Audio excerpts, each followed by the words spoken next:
Hi, everybody. Welcome back to another episode of the Awaken Way podcast. I have a very special recording to share with you. Why a recording? Because I'm on the road traveling right now and only have a brief time to add to what you're about to watch. I'm sitting in my RV in Asheville, North Carolina, where tonight we are premiering the Wolf's Message documentary for a sold-out crowd.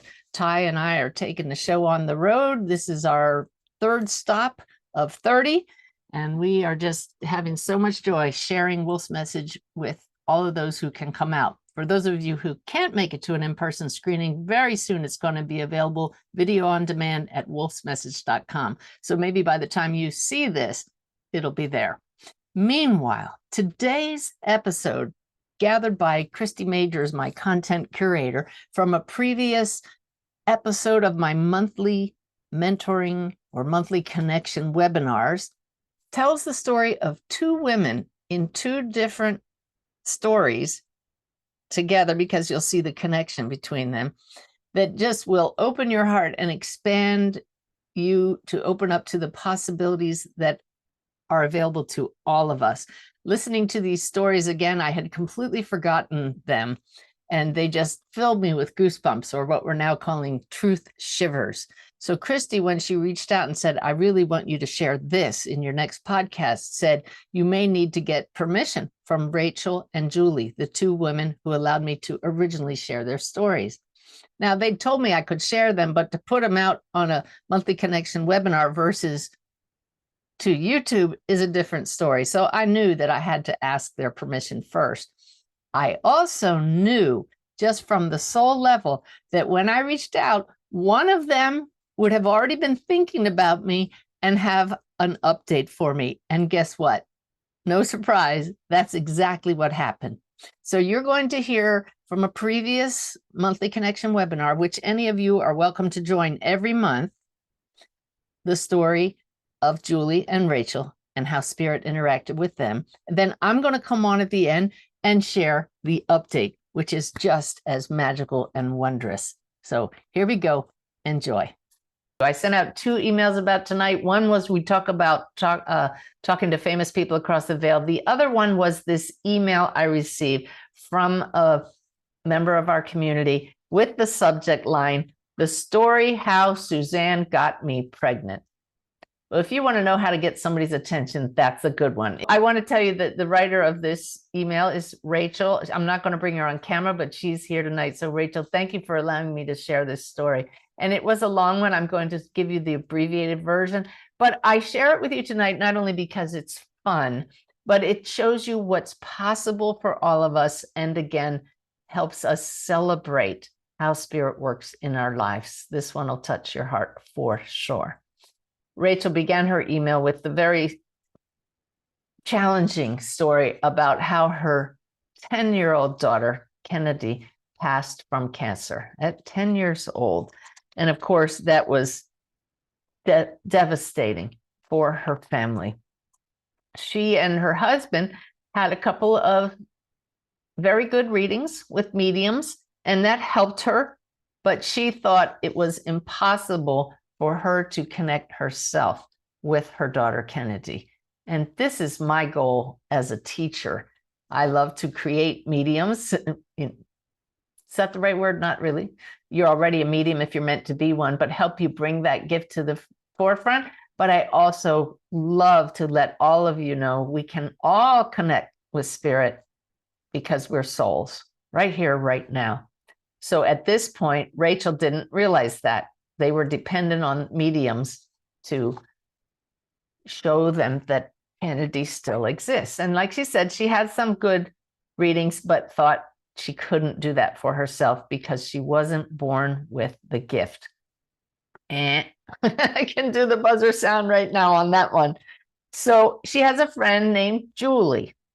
And Julie knew she enjoyed a good reading and said, hey, there's a medium coming to a city near us. I'll leave that confidential. Let's go watch. So they attended, and it was very interesting.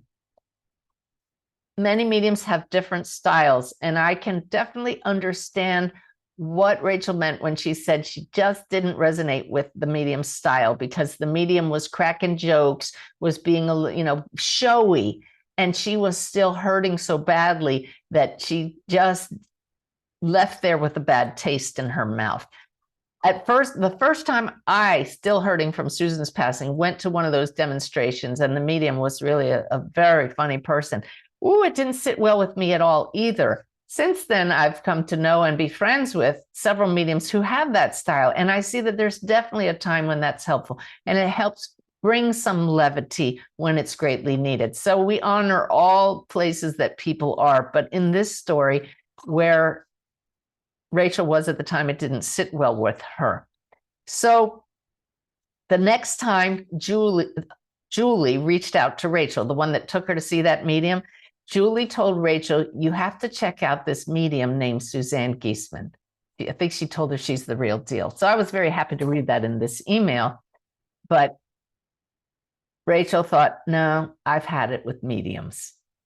Well, imagine her surprise and mine to read in this email when suddenly Rachel gets a request that Suzanne Giesemann wants to friend her on Instagram. And I'm thinking, I don't do that as I'm reading the email. But this is one of those spirit things, right? Here, she's just been introduced to my name by her friend Julie, and she gets this request on Instagram. Suzanne Giesemann, friend requested you. She thought, wow, Suzanne's team must have nudged her to look me up. We're probably meant to be best friends, she thought. She says, it was at that moment I looked more closely and realized Giesemann could not be spelled with 3 N's. It was a fake account, and we were not about to become besties. I just love, Rachel, the way you wrote this email. So she still took it as a sign, though, that she was supposed to check me out. So she did, and first thing she noticed was Wolf's message. So she read Wolf's message and started getting a lot of signs from that. But what she was absolutely shocked about in Wolf's message was, I was not what we consider a born medium. She said, what? You mean you don't have to be born with this ability? And everybody, if you're new to me, absolutely not. I mean, my stepdaughter died when I was 47. I didn't even know there was a spirit world. I didn't trust it, didn't believe in spirit guides, and look at us now. So, yeah. So that gave her hope, right? And then, as she's contemplating all of this, the lights in her chandelier start flickering on and off. What did we say about signs and lights? The timing of it, the knowing in your heart. She says, we've been in this house for 6 years, and that had never happened before. So she said, I dove in head first, read more books, participated in these monthly connections, and signed up for online training. She says, I was hooked. She started watching the videos, but she wanted to learn from me in person. She received a beautiful confirmation from her daughter, Kennedy, that she was being guided in that, because suddenly she found out that there was a course in person with me that she hadn't seen 1 hour earlier. And her friend Julie said, let's go. So they came 2 years ago to Savannah, Georgia, to take one of my classes in personal mediumship, where we teach anybody to connect. And she said, you probably don't remember, I was newly pregnant, and I announced it to the class after she felt the baby moving. I think it was the first time during meditation in that class. It was a truly beautiful moment. So she says, but back to me being pregnant. I skipped over how you got me pregnant, didn't I? So hopefully you all are wondering, as I was at this point as well. She said, after their 2 daughters were born, she had Kennedy and another daughter, I always felt we were supposed to have one more child. Felt it even before Kennedy passed. She just felt she was supposed to have one more. But now she was 40 years old and decided not to pursue infertility treatment. But she couldn't shake the feeling she was supposed to have not just a child, but a boy. She knew it was going to be a boy. And she said, I had taught her to meditate regularly. So she began, and this is what it takes, a discipline, a commitment to expanding our consciousness, to increasing that flow, right? She began meditating and concentrating with her whole team of guides. They guided her to her own way of working with spirit, which I love because I can teach methods and tools, but she was given tools and modalities by her own team and began healing her grief and focusing on the fact that she truly felt she was supposed to have a boy, even though doctors had told her, you will not conceive. That's the key point right here. Several told her it would be impossible to get pregnant without medical intervention. So as she's meditating, she began to actually see this little boy in spirit.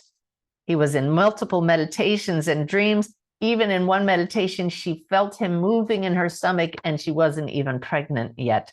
She said, this little guy was everywhere and I knew in my heart he was meant to join our family.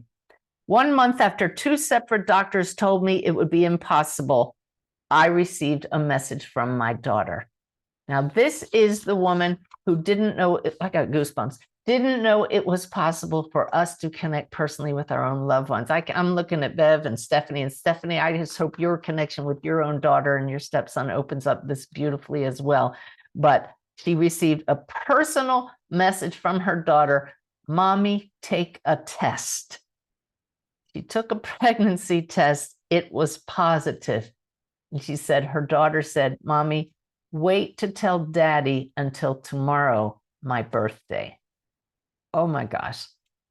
So she did. She wanted it to be a gift from her daughter. She says, so now you see, if I hadn't learned to connect with my daughter and my team, I would not have been able to heal my mind, body, and spirit enough to conceive a baby. And she probably would have listened to the doctors, right? On November 9th, 2022, after 6 years of infertility issues, at 41 years old, I gave birth to a healthy baby boy. And his name is Salem Lakin, or it could be Lakin. I haven't communicated auditorily with her. Salem means peace and complete. Lakin or Lakin is the last letters of my daughter Mila and the first letters of Kennedy. Since we know both of his big sisters will guide him through life, it felt just right. Isn't that beautiful to know that she was the one that helped make that possible, although clearly Salem chose them years ago. Isn't that beautiful? Absolutely gorgeous. I can't thank you enough for opening my eyes and souls to another level of magic and miracles I didn't know existed. I realize now I am living the exact miracle I prayed for. See, we're all co-creators with our soul family. I will be forever grateful that Suzanne Giesemann with 3 N's friend requested me on Instagram. Now, here's a great follow-up. My friend Julie and I have both been talking about emailing you a thank you since we got back 2 years ago from your training. I was nudged to email you last Sunday. I shot Julie a quick text letting her know I was finally emailing you. Her response, no way, I'm finishing up my email to Suzanne right now. 2 years, the exact same time. Do you see the web of connections? So in my email to invite all of you to tonight, I said we would also have a lesson in not judging others. That is Julie's gift to us tonight.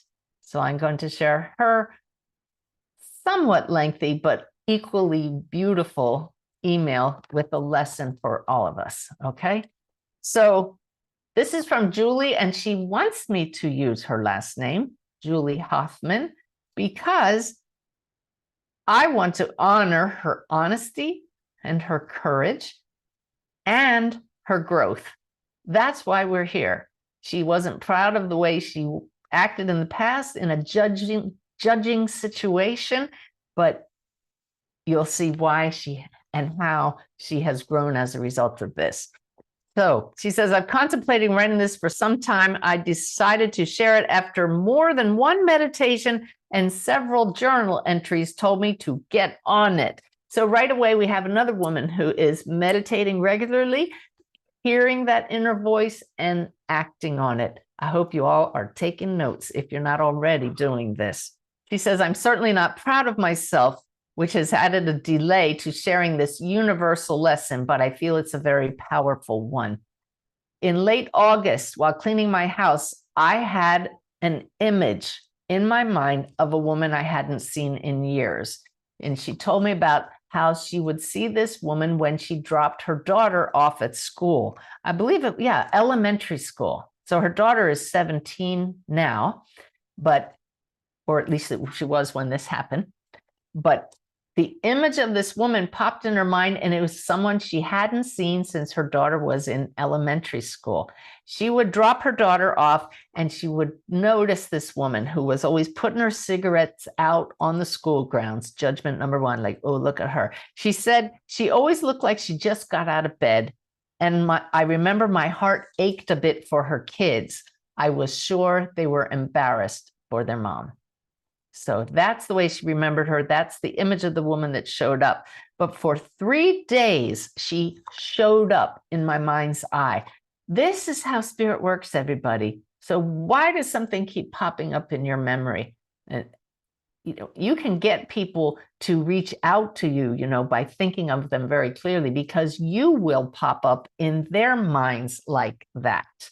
Whether somebody's across the veil or here, that consciousness is flowing between you if you've ever been entangled. Even though she had never talked with this woman, they were part of the same field of energy of parents of kids at this elementary school. So here's that image years later, 3 times in a row. There's a message there. Around the same time that she was having the images of this woman who she hadn't seen in years, her husband took their youngest daughter, now age 17, to get coffee at Starbucks, located inside a Safeway shopping center. Her husband waited in the car for their daughter. On the way home, their daughter told them about a man that was acting very creepy in the Starbucks. He offered to buy their daughter coffee, and she said yes, but then he kind of sidled up next to her, and she said it creeped her out, in her words. He stood very close, followed her to the pickup area, and again made her extremely uncomfortable. She said she was actually scared. And unfortunately, don't we live in a world where that could turn out to be something dangerous? She said a stranger noticed the situation as it was unfolding, approached her daughter and said, "Dad's waiting for us in the car. We have to go now." And walked with her out of the grocery store all the way to her car. How perfect is that? That some woman saw what was happening and pretended to be her mom and escorted her all the way to the car. Gives me goosebumps, doesn't it to you? She said, my daughter caught on quickly. They walked out of Safeway together. She thanked her and let her know how appreciated she was. I clearly remember overhearing my daughter and husband talking about it when they got home, and I really wished I could have thanked her personally. A month later, it's homecoming weekend. My daughter isn't feeling 100%. After we confirmed it's not COVID, we made a run to Safeway to get her cold medicine. We're never there at that time of day. We were literally running so she wouldn't be late for school. As we were leaving, I saw the woman that kept coming into mind's eye the month before, who she hasn't seen in years. I instantly thought it was an intuitive thing. She entered my field because I was going to see her in the future. I'm sure it's very clear where this is going. You guys have probably figured it out, haven't you? She approached my daughter as we were leaving and said, "Did that man ever bother you again?" It stopped me dead in my tracks. I said, "Was that you?" She was really shook by that experience. I'm so grateful you helped her. This is the woman she looked down upon years ago, the woman who escorted her daughter out and may have saved her from a real tragedy. Her response will forever be with me. It was me. Us mama bears have to stick together, don't we? She says, I judged this woman for years, and the universe showed me and taught me so much in a moment. In a moment, I felt so connected to her, mother to mother. And this is the thing, we're all connected to each other. I'm seeing right now this image I was shown by my guides of one tree, like the tree of life. And all of us are leaves on the same tree, and some may be brown and some are still green and some are orange, but we're all part of the same source, right? The same consciousness. She said, I pause now. I pause often. Spirit taught me such a lesson in a way that I truly have become aware of judgment when I'm judging, when someone else is. I feel incredibly blessed to have been shown this lesson, and it feels like it needs to be shared in hopes to create more pauses in the human side while we're still on earth, doing the very best we can. And isn't that a very important point? We are all doing the best we can. And we do human things, and it is in the human nature to judge. It's part of the wiring of the body to look for the negative. But when you live the awakened way and realize you're not only human and we are part of one big web, you notice the human way and you say, there is a better way. And the better way is, I might not resonate with the way that person looks, with what they're doing, but we come from the same source. If I send them love to their soul, maybe that will help them. If they need healing, maybe that will help them. So this is what the Awakened Way is all about. It's making that shift in identity from only human, the RSS feed, the restricted sense of self, to the spacious sense of self that allows, that flows, that doesn't offer resistance, that acknowledges less than optimum behavior and expressions of the self, but it's still the one self. Wow. Julie, thank you so much for sharing that with us. She's watching tonight as well. And Rachel, I love that you two found each other and have helped each other. What's really cool, and I'll end this whole section with this, is Julie, right in the midst of all of this, pushed the inspire button on the Awakened Way app. I hope you all who have the app use that button every once in a while to say, what message do I need to hear right now? And I'm going to read to you Sanaya's words that popped up at just this time. In the eyes of spirit, there is no best. There is not better. There is no worse. All are simply precious expressions of the God force. If there is no judgment, and all of you know one who did not judge others, then why do you judge? It is the nature of the human being. It is learned behavior. Can you unlearn it? Most certainly, but not without effort. The rewards are many and great. We do warn you that you may find yourself alone in this behavior quite often of not judging, but you need not voice your new beliefs aloud. Practice them until they are part of you, and that is all the reward you will need. No better, no best. Level the playing field, and all are winners. What a message to come up when you're sharing with the world a lesson in judgment. That's a spirit thing right there. Wasn't that awesome? As I re-listened to the story while out on a walk, my skin erupted in those truth shivers we were talking about, and I couldn't wait to get back here to the bus and share it with Ty. It's one of those stories where you see the ending coming, but you just have those wait for it moments, and there it is. A total setup from spirit. Just beautiful. So, before I get to the next story, the updated story, I just wanted to share with you that if you want a chance to meet with me in person, I have several upcoming opportunities. Go to SuzanneGiesemann.com, scroll down under the banner to featured events. For example, if you're watching this before June of 2025, I'll be at the Expand Conference in Atlanta with a full day with just me on that weekend Sunday, learning how to connect with spirit. In July, I'll be at the Omega Institute in New York State. I will continue these screenings of the Wolf's Message documentary, and we'll probably add other events as we go along. But as for online opportunities, You can go to any online bookseller now and get yourself a copy of my brand new book that is released June 10th, 2025, called Making the Afterlife Connection. It's my story of how I got to where I am today, but every chapter now has exercises for you to learn to make your own afterlife connection. So I know you'll enjoy that book. And what else? Let me see. I believe we already talked about Wolf's Message on demand, but there's one little extra bit of good news I had not made public till now, and that is that I've signed a contract to allow Wolf's Message to be streamed on Gaia TV. So we'll have a link for that coming up soon, but clearly Wolf wants that message to be shared with the world, and I'm just so honored to be bringing it to all of you. So now for the updated story. Remember how I said that when I had to reach out to Rachel and Julie to ask their permission to share what you just saw, I knew there was an updated story. I'm going to have to read to you because the story is a little long, what Rachel wrote to me, but I know you'll enjoy it just as much as I did.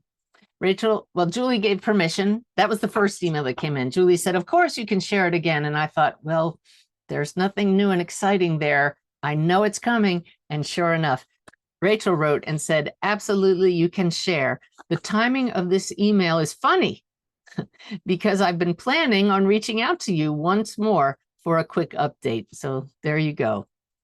She says, you and Living the Awakened Way, just like this podcast, the Awakened Way podcast, is based on my book, The Awakened Way, which teaches all of us how to live a consciously connected, divinely guided life. She says, just like The Awakened Way has changed my life in so many ways, here's the latest event that again involves you and Julie and myself. So I thought you might enjoy it.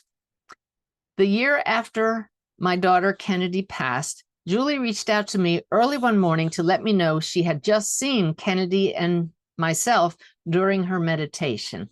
I love this story because it so normalizes the fact that we can connect with loved ones across the veil. Anyone can. You don't have to be a medium. We were sitting across from one another in her meditation, and Kennedy and I were both very excited and happy to be doing something together. There was no feeling of sadness, only pure joy. Then Julie witnessed Kennedy turn into a ball of energy and join me in the heart space. It was a beautiful vision that she had, and I was grateful she shared it with me for two reasons. One, at the time, I was unable to see Kennedy myself in meditations, so this gave me hope that maybe someday I too would learn how to connect with her. And please understand, we all blossom in our abilities at the time that's right for us. Really, you just can't compare yourself to anybody else. And two, a medium had just told me about a message Kennedy had for me. She said, Mommy, I am still in your heart. To be honest, the message felt a little lackluster to me at first, like something you would tell a small child when they learn of Santa. However, now that Julie was also sharing the same message, I knew it had big meaning. That's pretty cool, huh? Rachel continues, the next year, Julie guided me to you, as you learned earlier. I began meditating on a regular basis, believing I could connect because of your inspiration. And eventually, I did start connecting. I love this.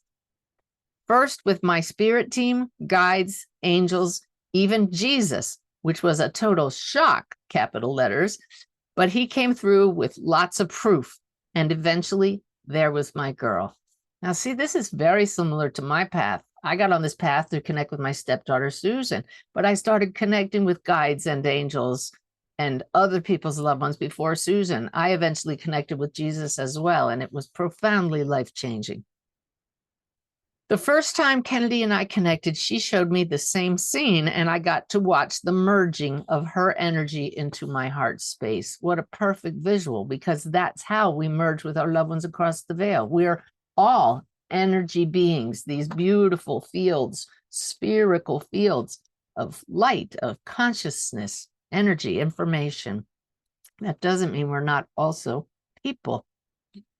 Right after this, I told my husband something was growing inside of my heart. He and I were supposed to do something with Kennedy, and as crazy as it sounded, I was shown that we would share it with the world. I wasn't sure how, since we live in a tiny town in Washington State, or what exactly it was, But he told me he felt it too. I love that. And a few days later, he said, I think it's going to be called 411. Now, she wrote this out as the word FOR and the number 11. The second he said it, I knew he was right. Here go the goosebumps. Kennedy's favorite number here on Earth was 4, and she sent us those at first after she passed, but then she started sending us 11s, and we thought of those as her angel number. She'd send us 11s to let us know we were on the right path. After we chose the name 411, everything became 411, 411. We'd see that number everywhere and knew she was encouraging us to move forward with FOR 11. While in Georgia with Julie at your mediumship class, I told Julie I felt like 411 was the thing she had felt in that meditation she'd had years earlier, how she and Kennedy were going to be working together. I told her that since learning how to live in such a connected way through Suzanne's teachings and trainings, I felt like Kennedy could now work right beside us with this venture. Well, Rachel, you're a good student because this is exactly truth. I said I had no idea what it was, but Kennedy was encouraging me to launch 411 on social media, and she promised to keep showing us the way. I love the way Rachel and Julie flow, open their beliefs, and just allow things to unfold as they will. Julie looked across the table at me and with big eyes said, "Do you still have that message I sent you about that meditation?" I said I thought I did, and she told me, goosebumps again, she got a nudge. I should check the date. See those nudges? That's intuition. Learn to trust that. And then she wrote in parentheses, Julie lives the awakened way too. And this being the Awakened Way podcast, I hope you're catching on that this can work for all of us. Just following the nudges, flowing, keeping that what if wonder-filled mindset. So Rachel scrolled back through years of messages until I came upon it. She sent me that message, the email saying, I feel you and Kennedy are going to be working together. She sent it to me years before 411 had popped into my husband's head, and years before 411, 411 meant anything to us. Well, you guessed it. She sent it to me on April 11th, 411. So on November 1st of 2023, I was nudged to launch it. A couple hours after launching our page, which is 411_together. That's FOR 11, FOR 11_together. I told my husband, Shane, I was bummed that I didn't wait until 11/4 to launch it. What was I thinking? That evening, during dinner, our younger daughter, Mila, randomly mentioned learning about the Day of the Dead, which would be the next day. But then she said she learned today is the Day of the Little Angels, where they honor deceased children. So see, many times what we think is a mistake or we regret the timing of something turns out to be a greater gift. This is just one example of that. A few months after our launch, Rachel continued, I asked Kennedy what I should do with the page. I love how she's going to her daughter in spirit and asking. You can have this kind of communication with your guides and your loved ones across the veil. Trust that they hear you. We had about 400 followers, and she told me to share our story, hers and Kennedy's. I did, and we gained 20,000 followers from one post. That is phenomenal. Then right after this last Christmas, I asked her and the rest of my spirit team to help me with the next step, and they told me to share other people's stories of connection. They're the goosebump stories that prove our loved ones never really leave us. We just started doing that a couple weeks ago and have now doubled our following to 65,000 on Instagram.